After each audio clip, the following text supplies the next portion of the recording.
Seorang umat Buddha bertanya kepada Bhante mengenai makna membaca parita, ibadah di vihara, ibadah dalam agama Buddha, pandangan agama Buddha tentang pindah agama lain, dan umat Buddha yang mengikuti ibadah agama lain.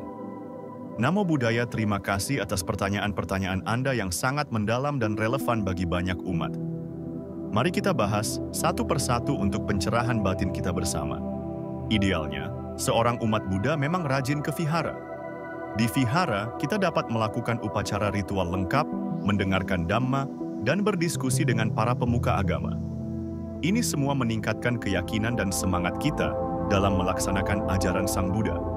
Namun, jika karena berbagai alasan Anda jarang ke vihara, Anda tetap bisa melakukan puja bakti di rumah. Memiliki altar di rumah akan sangat membantu. Anda dapat melakukan puja bakti dan meditasi di depan altar tersebut. Tuntunan parita dapat ditemukan dalam buku Parita Suci. Penting untuk diingat, agama Buddha tidak melakukan doa dalam artian meminta-minta kepada pihak lain. Kita membaca parita atau mengulang khotbah Sang Buddha. Tujuannya adalah untuk perenungan dan menjadikannya pedoman hidup sehari-hari. Sebagai doa yang dapat dilakukan setiap hari tanpa ke vihara, Anda dapat mengucapkan dalam batin kalimat, "Semoga semua makhluk berbahagia." Kalimat ini mengandung harapan luhur agar semua makhluk, termasuk diri sendiri dan bahkan musuh, berbahagia sesuai dengan kondisi karma masing-masing. Ini adalah harapan universal yang dimiliki oleh semua umat beragama. Menjadi umat Buddha bukan hanya tentang rajin melakukan upacara ritual, baik di vihara maupun di rumah. Yang terpenting adalah semangat melaksanakan ajaran Sang Buddha dalam kehidupan sehari-hari. Ini akan mewujudkan kebahagiaan bagi diri sendiri dan lingkungan. Memang ada umat yang rajin ke vihara namun perilakunya belum sepenuhnya sesuai dhamma. Ini adalah bagian dari proses belajar dan berproses menjadi lebih baik dalam perilaku, ucapan, dan cara berpikir. Renungkanlah, jika seseorang yang rajin ke vihara saja masih berproses, apalagi jika ia tidak rajin ke vihara.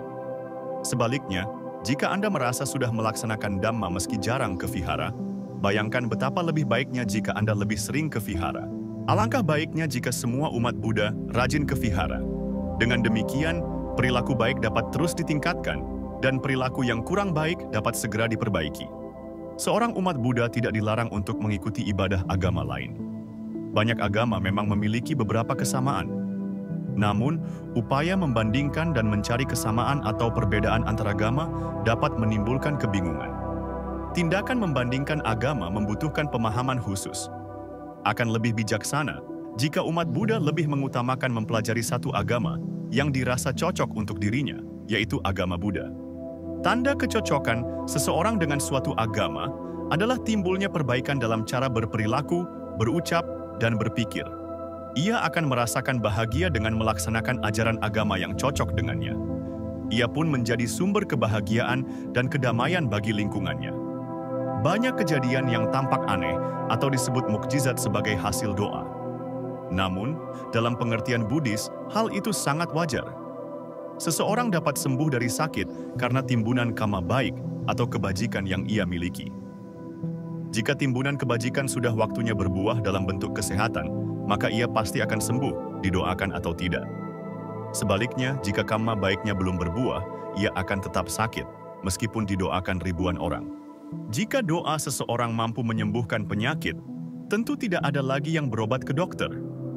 Sayangnya, jika ada yang tidak sembuh setelah didoakan, keyakinan sering dijadikan alasan. Padahal, pemuka agama yang sangat yakin pun bisa sakit dan tidak sembuh. Jadi, menurut pandangan Buddhis, kekuatan dan kemujaraban doa sangat tergantung pada timbunan karma baik yang dimiliki oleh orang yang didoakan. Mengenai perbedaan cara ritual antaragama, tidak ada satu cara yang paling benar. Kebenaran tentang hal ini sangatlah relatif. Masing-masing berpedoman pada kitab suci agamanya sendiri. Pemilihan cara ritual, termasuk memilih agama, sangat tergantung pada kecocokan individu. Dalam agama Buddha, memang tidak diajarkan berdoa dengan meminta-minta kepada pihak manapun.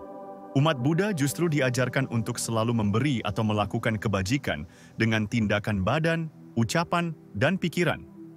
Dengan memperbanyak kebajikan, kebahagiaan pasti akan dirasakan pada waktunya. Ini sesuai dengan hukum karma, bahwa mereka yang menanam padi akan memetik padi. Demikian pula, mereka yang menanam kebajikan pasti akan mendapatkan kebahagiaan. Jika seseorang merasa cocok dengan pengertian hukum perbuatan ini, ia dapat mengikuti cara ritual umat Buddha. Seperti yang telah dijelaskan, umat Buddha tidak meminta-minta saat ritual. Kita mengulang khotbah Sang Buddha yang disebut sutta dan sebagiannya adalah parita. Tujuan membaca parita adalah untuk mengulang dan merenungkan khotbah Sang Buddha. Dengan demikian, umat Buddha memiliki pedoman hidup untuk dilaksanakan sehari-hari. Diharapkan, semakin sering umat membaca dan merenungkan isi parita, sikap hidupnya akan semakin baik. Ini tercermin dari perilaku, ucapan, dan cara berpikir yang semakin sesuai dengan ajaran Sang Buddha, yaitu cinta kasih dan kebijaksanaan. Saat membaca parita, Anda boleh melakukannya dengan bersuara maupun dalam batin tanpa suara. Kedua cara ini memberikan hasil dan manfaat yang sama. Hal terpenting dalam ritual Buddhis adalah memahami makna khotbah Sang Buddha, bukan cara pengucapannya. Namun, dengan bersuara, seseorang akan lebih mudah memusatkan pikiran, sehingga urutan parita tidak mudah terlupakan. Kelupaan sering timbul ketika seseorang tidak mampu memusatkan pikiran. Oleh karena itu, umat Buddha biasanya disarankan membaca parita sambil bersuara. Perpindahan agama adalah hal yang wajar dalam kehidupan masyarakat.